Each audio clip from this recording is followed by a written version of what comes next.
Welcome to Company Showcase, an advertising feature on HowStreet.com. I'm Jim Goddard.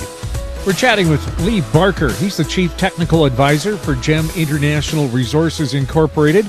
It trades on the TSX Venture Exchange, symbol GI. His website is gemdiamondmining.com. Lee, can you tell us a bit more about GEM International? Well, certainly. GEM International is a company that was revived from a shell earlier this year, and it has had the opportunity to acquire a very large diamond exploration property in Angola, northeastern Angola. Northeastern Angola produces about 25% of the world's high-quality diamonds. The fourth largest bedrock diamond mine in the world is located there. And the GEM project is part and parcel of a 3,000 square kilometer license that GEM acquired from its partners earlier this year. The license is a little bit unique in a number of ways. Number one, it's very, very large.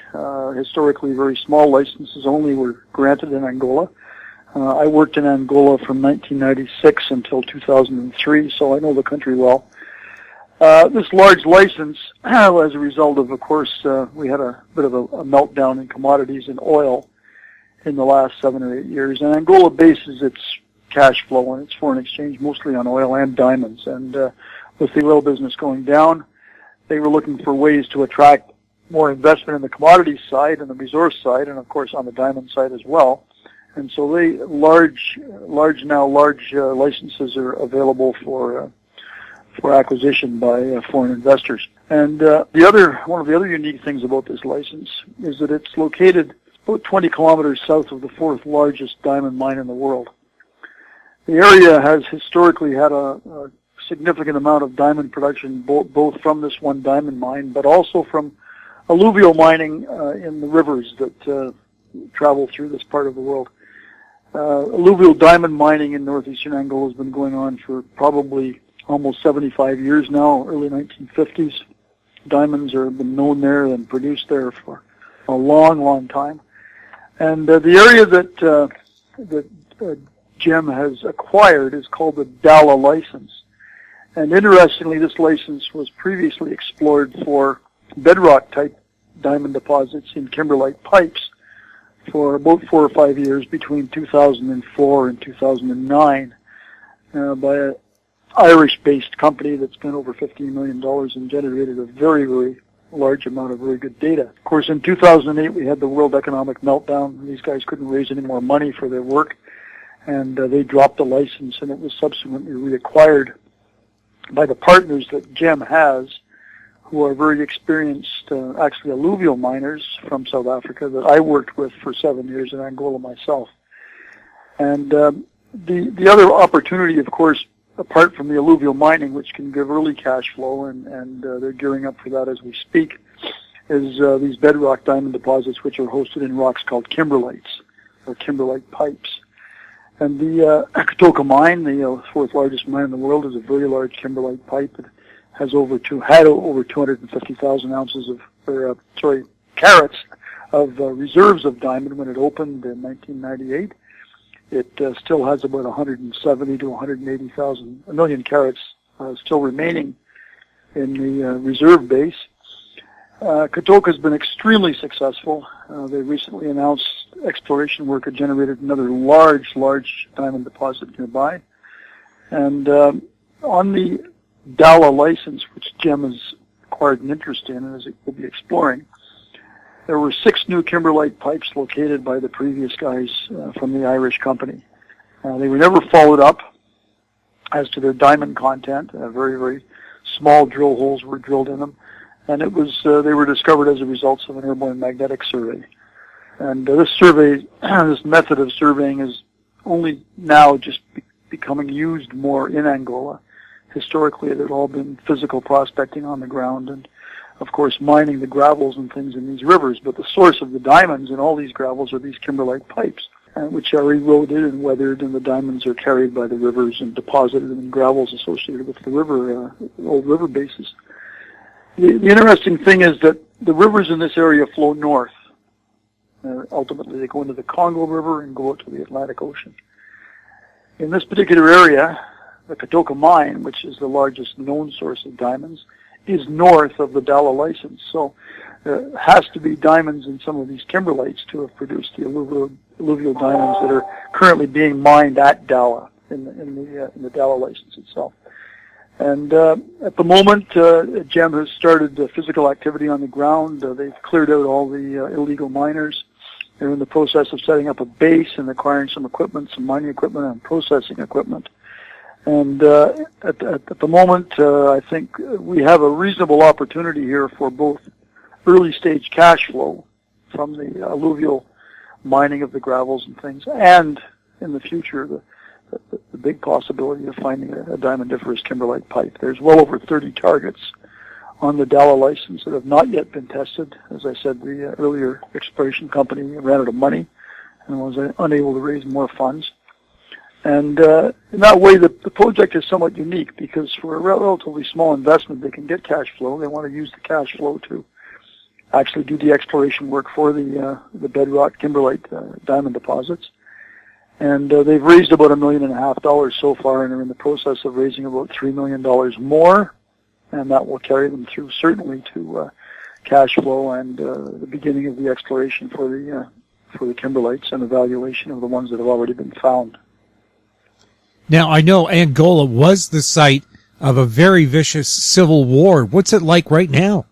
The war basically was over when the rebel leader Jonas Savimbi was killed in 2002, and since that time, the infrastructure of the country has been completely rebuilt to a large extent by the Chinese because they love the oil and all the other resources that Angola has that can be developed. There are paved roads, painted buildings, new hotels, new subdivisions, and the country has been restored, not to what it was, of course, in colonial times when the Portuguese ran it, but back to a normal situation. The issues of security that were related to the old Civil War are completely gone now, and people are getting on with their lives and trying to build new businesses and make things work. What kind of improvements have the government made to make it a seamless process if you're a miner there? Well, the system is actually relatively progressive to do things. You begin with an exploration license or a mining license, as Dala right now has a mining license for alluvials, and they can mine alluvials anywhere in this 3,000 square kilometer area. On the kimberlite side, when you identify a kimberlite pipe and do enough work to prove that it can be commercial, you basically provide a study with all the normal environmental things and everything to the government, and then you would apply for a mining license on that particular deposit, which would be inside the overall larger Dala 3,000 square kilometer license. And nobody else can come into that license and go around you to acquire other kimberlites. You have preferential rights on all of that, but the actual mining license area for a bedrock deposit would be a little bit more restricted, and of course you have to do all your environmental and physical studies and mine planning and things like that as part and parcel of the application. But it's quite straightforward, and the regulations are adherence to United Nations environmental policies that relate to resource development and mining, and it's not difficult. The difficult thing is getting the job done, and getting the job done is much easier now because the infrastructure is back in place, the roads are open, the bridges are up, roads are paved, and you have availability of staff and equipment and everything locally now. How do Angolan diamonds stack up when it comes to quality? Very high quality, because in the world right now, as I said at the beginning, about 25%, even possibly more, of the world's highest quality gem-type diamonds come from Angola. And they're prized, and there's a lot of large stones in Angola that, of course, command high prices. We know that the diamond market these days is a little bit soft, but the market for the high-quality, very clean, white, large stones has maintained a strong position all throughout all the economic crisis. And as things improve, of course, in the world economy and people have more discretionary revenue to spend, the overall business will get back to what it used to be. But not a big problem. Angolan diamonds are very highly sought after by cutters to turn into jewelry. What kind of labor relations do you have in Angola? You know, because the legacy of hard rock mining in Angola is relatively small and relatively new in comparison to South Africa. Most of the mines are surface mines, so you don't have the issues of these deep underground mines with very difficult working conditions that the South Africans have been operating for probably close to over 100 years now. And in Angola, basically, people obviously want jobs. There is skilled labor available. There's some technical schools that are actually generating relatively good technical people, mining engineers and technicians, surveyors, things like that. And my experience there was there were good people available, and they were willing to work, and they were hard workers, and we had a very good relationship with them. There was no issues about strikes or anything like that. You know, everybody was paid relatively well, and they were quite competent. Lee, what makes GEM International stand out from other resource companies? The difference for GEM is that they have the ability, with a relatively modest investment, to start getting cash flow from producing diamonds from these alluvial deposits. I could show you videos from the Dala property of dozens of areas where the artisanal miners are mining and have been mining diamonds in the past. And we know the diamonds are there. They don't spend hundreds of man-hours of work physically with shovels and wheelbarrows moving gravel and stuff if there isn't anything in it for them to get some benefit out of. So that's key. As I said, the operators who are very experienced people have moved most of these people away now, and they're setting up to mine these gravels themselves, and at relatively low cost. You know, we'll probably be in production with an expenditure of under $1.5 million. And then, of course, the Kimberlite exploration is a little bit slower. It requires core drilling, or perhaps large diameter drilling in the future. But the ability of GEM to actually start getting revenue, far more advanced in the exploration cycle of its development of this property is quite unique. You know, people that are working in Canada in the diamond exploration field, things like that, they don't have these opportunities because we don't have these kinds of deposits in Canada or almost anywhere else. The alluvial deposits are quite rich locally, and they're the bread and butter. And if you follow a company called Lucapa Diamonds, which is Australian-based, they also have an alluvial diamond property to the southwest of Dala. It's on a different river system, but they're producing some very large diamonds up to 400 carats in size. From that, the alluvial mining there, they haven't started any kimberlite exploration yet for the bedrock deposits. And they think they had $4.5 million revenue in the first quarter of this year.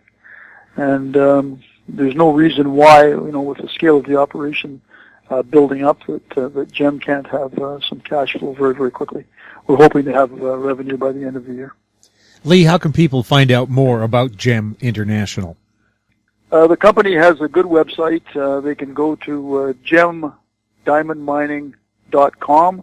There's a full presentation on the website that gives more details about the project, the area, shows where it is in relation to different other projects, and it also talks a little bit about Angola as a country and the repatriation, the new infrastructure, and all the improvements that have happened since the Civil War ended. Lee, thank you very much for chatting with us. You're very welcome. I look forward to a follow-up. We've been talking with Lee Barker. He's the Chief Technical Advisor for GEM International Resources Incorporated. They trade on the TSX Venture Exchange under the symbol GI. Their website, gemdiamondmining.com. I'm Jim Goddard. Comments made on Company Showcase are an expression of opinion only and should not be construed in any manner whatsoever as recommendations to buy or sell any financial instrument at any time. Archived online at howstreet.com. Company Showcase is a production of How Street Media Incorporated.